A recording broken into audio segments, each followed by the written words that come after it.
Hey, good morning to the Golf Shop TV. I'm Jeff Harrison, my partner. I'm Amy Anderson. You know, we have something pretty special. This week is Ryder Cup, and we're very excited about that. And with that, we're going to introduce a little bit of a different twist on our show. Amy, can you tell us a little bit about that? Yes, starting today, we're going to start doing a Q&A Thursday. So every Thursday, you as the audience can send in emails, questions you'd like answered regarding golf. Well, like what kind of questions? I mean, like who does your hair? Where do I get my shirt? What kind of questions? Anything you want to ask about golf, from rulings that you saw while watching golf, rulings with your friends, swing tips, etiquette, pace of play, we'll answer it. Could I ask a question about what I saw in a tournament the week before, anything like that? Yeah, definitely, Okay. definitely. And what I did this week is I sent an email out to some of our viewers and asked them to send in questions, so we did get 3. Cool. Or we got more than 3, actually. We got quite a few, but we're going to limit it to 3. Okay. Now, before we get started, can we spend just a little bit of time? I know it's going to be a Q&A kind of thing, but you know, let's kind of transition because this week's pretty special, Amy. It's all about the Ryder Cup. And you know, I turned on early this morning. It was totally Ryder Cup. I watched it last night. It was totally Ryder Cup. And you know, one of the things I notice is it feels like the media, and you know, it's like they're trying to create this rivalry. And you said something today where it feels like it's a little bit, I said something, it feels like it's a little bit more decisive. The media's trying to make us divide between one side or the other. And you said something that is incredibly relevant. What was that? Well, most of these European players live over here, and the guys are all members of the same country club. I mean, it's not this war that the media wants to make it. You know, you've got guy Islesworth has how many of the members? You know, the tour players. Luke Donald lives in the United States, went to school in Chicago. Northwestern grad. Yeah, this is his hometown. So I think there's more of a friendship, and it's not so much the rivalry that it was, you know, back in '99. It feels almost like, you know, it almost feels like a club championship, if you will. They're all from the same group, except it's a team. You've divided the team and said, hey, here's your best players of the club, and now we're going to have a team championship for that club. In this case, it's the tour. Yeah, it's almost like the Tavistock Cup again. You know? Yeah. So if you feel different about that, you know, let us know. Again, we hear that on television, and it just kind of got things cranked up a little bit. So, Amy, get us started. Well, first of all, let's see, who are you picking? Who do you? Well, I know you're picking the Americans, but who do you think has the stronger team? Boy, I'll tell you what, this. You know, I've gone back in my head, and you know, it's easy to watch the Golf Channel and see how, you know, they go back and relive every year, and I think this is one of the most evenly matched Ryder Cup teams on both sides that I can remember. I mean, they both have tons of firepower and talent. I would totally agree. Now, I think the European team, you know, has Sergio, Poulter, Luke Donald. You know, Poulter and Sergio are great match play players. Oh, absolutely. Known for that. You know, and then the American team, let's talk about Brandt Snedeker. Awesome week last week, but I'm sorry, if I'm playing 4-ball or foursomes and I have a partner that hits it straight down the center and makes everything when he putts, you're my best buddy. No kidding. Well, you know, we've talked about Jason Duffner, and I know Jason Duffner is not one of your favorite players when it comes to his outward, you know, his personality. But the fact is, the guy can play. Yep. He's the guy, again, it's just like he's laser, doesn't get up, doesn't get down, which is kind of cool.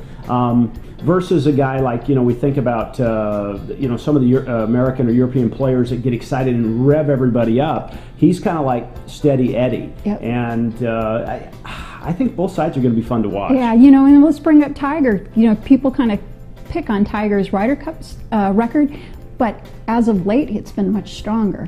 So I would want Tiger on, you know, as my partner as well. I'm thinking there's maybe a half a bubble off center if you say, you know, I don't want Tiger on my team, or I don't want Tiger on my team. If I had to choose somebody, I'm still thinking if you're captain and I'm a captain and I win the toss, Tiger is my first pick. I don't care what it is; it's my first pick. So I agree with that. Yeah, and you know, it'll be fun to see who he plays against on Sunday if they put him against Rory. Well, you know, it's not. It's like that secret draw kind of thing. You know, it's not. It's the way you captains line it up and you match it up and away you go. So you know, it's not like, okay, it's not like price fixing where you can say, hey, I'm selling this for this price and you sell it for the same price and we're both making money. You know, I don't know if it really happens, Amy, where, you know, in this case, Olafable and Davis will say, hey, you know, I'm putting X at 6 and I'm putting X at 6. Let's do that. I don't know. I think it's just a matter of who knows? That's the excitement about the Ryder Cup. I'm jazzed about it. Yep, I love the Ryder Cup. Probably my most favorite week to watch golf. And I think the reason I like it is because this is how we play when we play with the guys. You know, there's always some sort of match going on. It's not stroke play. Exactly. Exactly. So we have some. Go ahead. Before we get into our questions, I thought it'd be kind of cool to talk about the difference between 4-ball and foursomes. Okay, let's do that. Now, you go, girl. 4-ball is just a best ball. So let's say we're on a team. Whoever gets the better score, we write down that score. That's what we use for the match. Okay. And the cool thing about that is, and we're like a perfect example, you hit the ball super far. I'm obviously a little shorter because I'm a girl. Anyways, you know, my goal is to put the ball in the fairway, attack the green from there, play safe, and your job is to be a little bit more aggressive. Yeah, and the cool part about that is you know, when you're playing that format, let's say for instance I hit first, or let's say you hit first, and you knock one down the fairway, then I can go ahead and give it a rip. Yeah. But if for some reason you mishit your shot, now I play a little bit differently. I play a little more conservative, and I say, you know, let's protect that. Let's protect our score here. Not being protective, but being more conservative and wise play. And so even though I may be a bomber or I'm more aggressive, I still have to base that on how's my partner playing. Correct. So now think about Davis Love. When he puts people together, he kind of has to think about that stuff. Yeah, like a Stricker and a Tiger Woods, you know, they've always played well together. Furyk and Woods, you know, they've had some success together.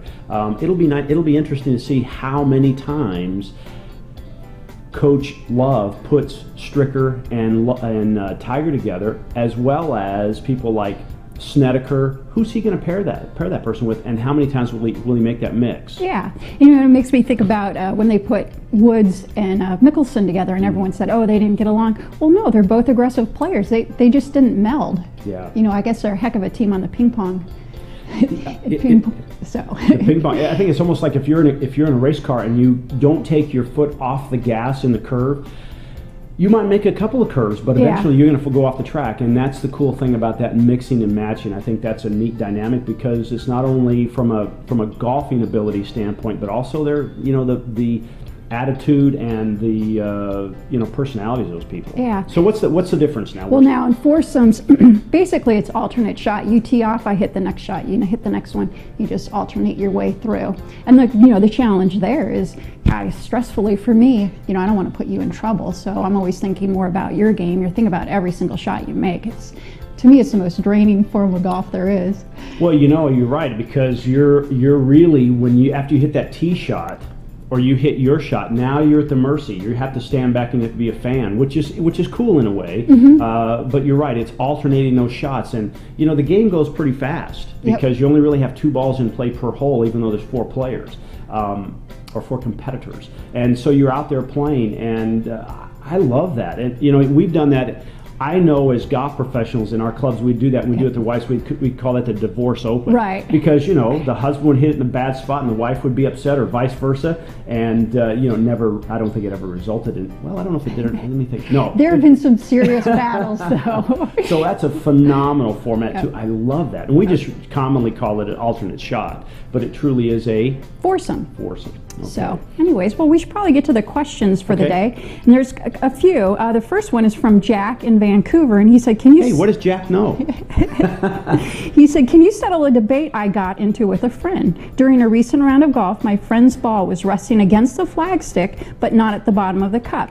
When he pulled the flagstick out, the ball came out. I said he had to play from where it lies, and he said it was in the hole. Who was right?" Oh boy. You can easily go back to the definition and the rules of golf and what defines hold. Hold means the ball has to be below the surface of the ground, resting in the bottom of the cup.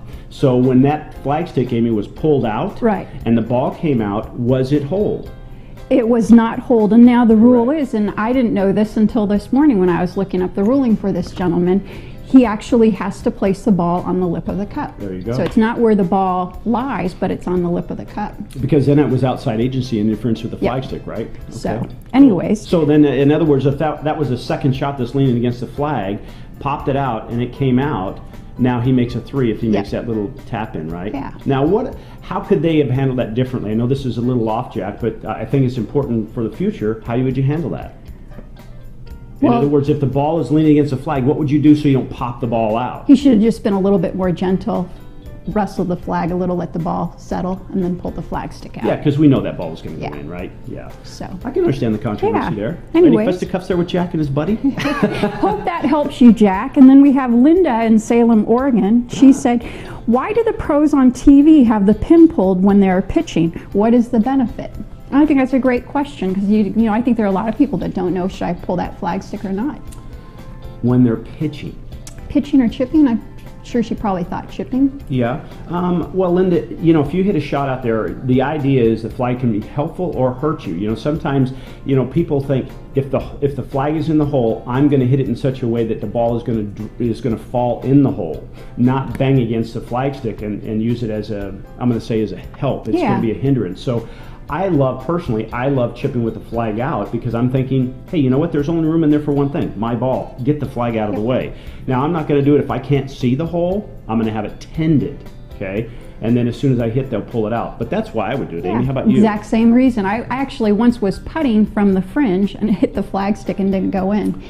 You know, and that was just an eye-opener. Sometimes those flag sticks are so bulky that they just will not let a ball go in. Yeah, especially if you're in an area like I grew up in West Texas. We had a very large flag stick because it was quite windy, and the same thing. So they have a very large flag stick. Well, all of a sudden you almost couldn't get your ball to go in the hole if that flag stick were there. So, you know, you just take it out. Same in Colorado. Cool. Anyways, and then we have a question from Richard in Indianapolis. He goes, love your simplistic approach to common issues. Wondering if you have any drills you would suggest. My iron shots are high and on target, but not much distance. Occasionally I will hit a 7-iron, 150 to 160 yards, but most often it will travel just 135. Any suggestions? Kind of sounds like contact. I think you use more club, Richard. Well, you know, Richard, if your ball is being contacted solidly, but you notice the trajectory is much higher and it's shorter, then it, as you say, it's purely contact. So what would you talk about? You know, there's some statistics about what the average pro, what the average amateur does when they contact the ball. You want to share that? What? No. Real quickly, I'll put it this way. The average professional, when they impact the ball, they've taken the average loft of the club and they've de-lofted it between 7 and 14 degrees at impact. In other words, their hands, because of the way their body's turning, is leading the club head. The club head is trailing the hands at impact. And it's not like I'm trying to pull my hands through, they're just leading through. So we're de-lofting the club, where the average amateur will swing and actually let the club head pass their hands, and now they're adding between 7 and 14 degrees of loft. So Richard, in my opinion, what you could be doing is that inconsistent as far as, hey, what does your impact look like? So that's where you could get the inconsistency of your distance, and you'll see it in the change of your trajectory. Yeah, so we'd just suggest the impact drill. So get in that impact position that you want and start from there. So what are some of the keys to impact position, Amy? Well, first of all, impact, I think most people think that their squares should be kind of square to the target line or parallel to the target line. Their hips? Their hips. Okay. What did I say? They're square. Oh, so you want to make sure those hips are already starting to turn towards the target, so close to 45 degrees, depending on how flexible you are. Okay. Okay, and at impact, weight should be on that target side foot. Okay. How about your shoulders? Where should your shoulders be? Shoulders should be square to the target line. Okay. Or so parallel to the target line. Good. And then those hands should be, like you were saying, forward. Is there a reference point? I mean, I love a reference point. I like recipes. You know, Well, give me a quarter of a cup, don't tell me a dash. Okay, so reference point meaning your nose? Or? No, reference point where my hand should be in reference. Oh, by your thighs? Left thigh, correct? Mm-hmm, target side thigh. There you go, okay. So, yeah. And that should help, Richard. Yeah. Great. Anyways, so those are some great questions. Thanks, guys, for sending them in. Yeah, and you know what? Keep thinking about that. You know, what questions do you have that we can address? And like I said, send those in to us. There'll be a place we can comment on this. And you have our information. You want to send it to either Jeff at Swing Point Media or Amy at Swing Point Media. And just send us your question, and then we'll address it on this show. You know, we may have time for 2 or 3 questions, but we're going to start doing that on Thursdays. And we're going to talk a little bit more golf that you feel like will be helpful for you. Because we all get out there and sometimes going, hey, when we're in this situation, what should we do? Exactly. So, hey, thanks for joining us. I'm Jeff Harrison. I'm Amy Anderson. Have a great Ryder Cup weekend, and we'll see you back next week for the Golf Shop TV.